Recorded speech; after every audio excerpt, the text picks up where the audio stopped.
Hi there, and welcome to the Explaining History YouTube channel. I just want to make a quick video here about a schism in the left of politics throughout the 20th century.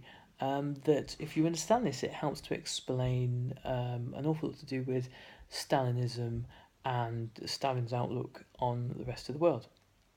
We have basically evolving from the writings of Karl Marx and from the divisions within revolutionary and left-wing parties across Europe in the late 19th century, two strands of um, political thought on the left in Europe and the rest of the world in the 20th century: revolutionary socialism and social democracy, to put them into very broad categories.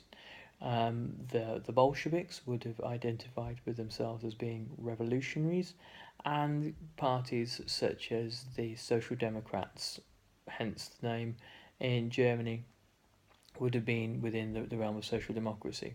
Social democracy was a Marxist perspective. The Social Democrats in Germany viewed themselves as Marxists just as much as the Bolsheviks did, but they didn't see there was any scope really for overthrowing capitalism. They thought that this was not possible or even desirable, and instead a reformed capitalism, the wealth of capitalism, could be used democratically to raise the living standards of the poor, and that regulations and laws could be used to conserve and curb the excesses of capitalism, such as sweatshops and child labour and all these really unpleasant things. The approach that Lenin and Stalin and others like them took was that there could be really no compromise with capitalism, and that any party that sought to do so was really simply just a capitalist party in socialist clothing. That it sought to, that this was actually more dangerous to the revolution than overtly anti-revolutionary and even fascist organisations. The view that Stalin and other theorists, such as even Trotsky, had of fascism was that this was just simply capitalism's attack dog, that it could be set upon socialist countries, revolutionary socialist countries, when the need arose. So this was the explanation for Hitler.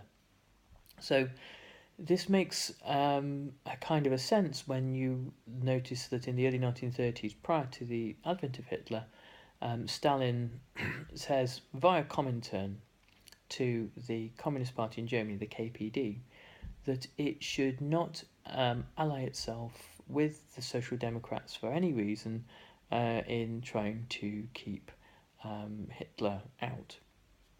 The Social Democrats, Stalin referred to as the social fascists, and he said that they're much more dangerous because they will kind of undermine socialism from within with their moderate, middle of the road, compromising with capitalist views.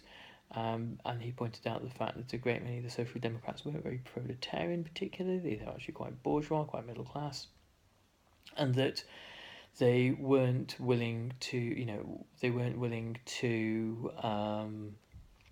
draw any lines about compromising with about not collaborating with the right. Stalin pointed out that in 1919, when it came to it, the new Weimar government that was made up mainly of the Social Democratic Party, when the Spartacists, who were revolutionary socialists, when they rose up, the Weimar government had no qualms about allying themselves with the far right generals and conservative with their small c generals in Germany and massacring the Spartacists. Though the SPD looked at the revolutionary socialists of the Spartacist League and thought they would do the same to us. In fact, it's what has happened to moderate socialists in Russia. So there was mutual suspicion and fear.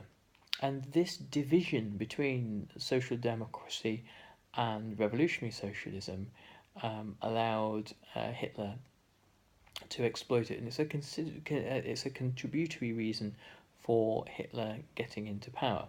Noticeably, after 1933, Stalin is all in favour of united fronts, popular fronts across Europe, and backs them in France and Spain, gives them his endorsement, because the prospect now of Hitler is really rather unnerving.